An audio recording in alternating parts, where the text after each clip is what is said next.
Hello everyone. Today we will study the earliest people, lesson 2 of history. So let's start the chapter. Here is a short introduction of the earliest people. Human life has evolved over millions of years on earth. The early humans are known as hunters and gatherers. Their name is defined on the way they obtain their food. They gathered fruits, nuts, roots, leaves, seeds for food and hunted animals. They had to travel from place to place in search of food, water, and shelter. Nomadic life. Hunters gatherers were nomads. They moved from one place to another. Now, who are nomads? A member of a tribe or people that move with its animals from place to place. Now, why did the early people lead a nomadic life? So, there are mainly four reasons due to which they moved frequently. First one, due to harsh weather conditions. Early people had to move from one place to another because of the weather conditions. एक तो ख़राब मौसम होने की वजह से और दूसरा कभी कभी डिफरेंट सीजन्स में मिलने वाले डिफरेंट काइंड्स ऑफ फ्रूट्स के सर्च में भी वो एक जगह से दूसरी जगह शिफ्ट करते थे. Second reason, they shifted their location because of hunting animals. As animals move from one place to another in search of smaller prey, or in the case of deer and wild cattle, in search of grass and leaves, this led to their constant move. बहुत सारे जानवर जो अपने शिकार को एक जगह से दूसरी जगह ढूंढने के लिए चले जाते थे, या फिर जैसे डियर और वाइल्ड कैटल्स वगैरह हैं, ये ग्रास और लीव्स की सर्च में जाते थे, तो इससे भी कांस्टेंट मूविंग हुआ करते थे. Third one, they did not practice agriculture and they had to depend on naturally growing food. Suppose if they stayed at the same location for a longer duration, it led to the exhaustion of natural products. वो खेती तो करते नहीं थे, तो वो totally जो naturally growing food था उन पर डिपेंड रहते थे. और इससे जब एक ही जगह पे वो काफ़ी दिनों तक रहते थे तो वहाँ पे मिलने वाले सारे नेचुरल प्रोडक्ट ख़त्म हो जाते थे. इस वजह से भी उनकी शिफ्टिंग एक जगह से दूसरी जगह हो जाती थी. Last one, they had to move to the areas which had water. All the people, plants and animals need water to survive. While many rivers and lakes were perennial and some are seasonal, so people living on their banks had to go in search of water during the dry seasons. तो सभी को पानी की ज़रूरत होती है और बहुत सारी रिवर्स और लेक्स कैसे सीजनल भी होती हैं. अगर एक जगह से उनको बिकॉज ऑफ लैकिंग वाटर या कुछ और प्रॉब्लम की वजह से भी वो शिफ्ट कर जाते थे. History. It can be divided into three parts: ancient, medieval and modern. Ancient history again divided into three parts: prehistory, proto-history and history, that we have already discussed in the previous chapter. Prehistory is again have two parts: Paleolithic and Mesolithic, and Neolithic is the part of proto-history.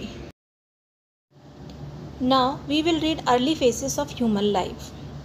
These are three: Paleolithic, Mesolithic, Neolithic.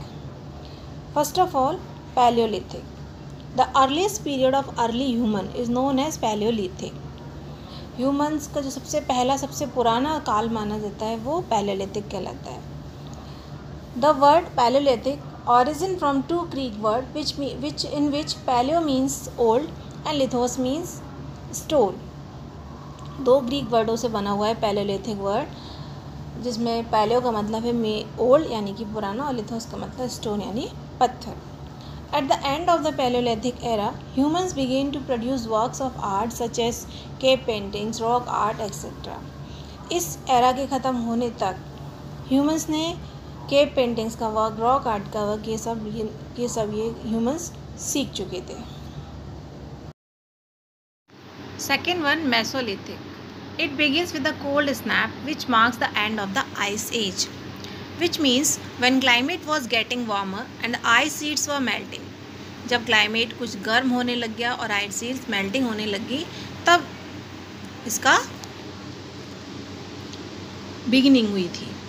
This period ends when agriculture starts, और इस period का ends होते होते agriculture का development होने लग गया था। This is the time of the late hunter gatherers. जब एग्रीकल्चर का डेवलपमेंट होने लग गया तो हंटर गैदरर्स का ये लास्ट पीरियड था। उसके बाद फिर एग्रीकल्चर में डेवलपमेंट होने लगा, लोग खेती करने लग गए और हंटिंग और गैदरिंग उन्होंने छोड़ दी। Third neolithic. It begins with the introduction of farming. जब इसकी शुरुआत हुई तो लोगों ने खेती सीख ली थी। Serial cultivation and animal domestication were introduced. This is the time when cereal cultivation and animal domestication were introduced. इस समय में लोगों ने अनाजों का पैदावार कैसे होती है ये सीख लिया, एनिमल्स के डोमेस्टिकेशन, पशुपालन ये सीख लिया। Towards the end of the Neolithic era, copper metallurgy was introduced. So with the end of this era, a new thing was introduced, that is the copper metallurgy, which marks a transition period from stone to metal. It means now the metal came in use in place of stone. पहले लोग stone use किया करते थे, लेकिन इस years में लोग अब metals use करने लग गए। Use of stone. How do we know about these people, those who use stones? So we know about early people from the tools found by the archaeologists. Archaeologists have found many stone tools of early man. So the first part of the history of man is called the Stone Age. In this period, human lived in caves and jungles. इस समय लोग jungles और गुफाओं में रहते थे। They had two main things to do: protect themselves from the wild animals and to gather food. उनके पास दो उनके जो मेन काम थे वो क्या था? खुद को सेफ रखना और जंगली जानवरों से, और खाना इकट्ठा करना। For both purposes they made tools from stone, bones and would. और इन दोनों पर्पज़ को पूरा करने के लिए उनके पास टूल्स हुआ करते थे जो कि स्टोन, बोन्स और वुड से बना करते थे। They had various stone tools for many use, like to cut meat को कट करने के लिए, किल एनिमल्स को मारने के लिए, स्क्रैप वाक, पेड़ों की छालों को बार्क को छाल को छीलने के लिए, टू गेट एनिमल की स्किन लेने के लिए, और चॉप फ्रूट्स और वुड को चॉप करने के लिए, etcetera. Wood was also use to make huts and tools, और वुड्स का यूज़ हट्स और टूल्स बनाने में होता था। So students, this is the part 1 of chapter 2, the earliest people of history. Now read the chapter carefully and try to understand it with the help of the book and the video. Now rest of the chapter will be in the next video.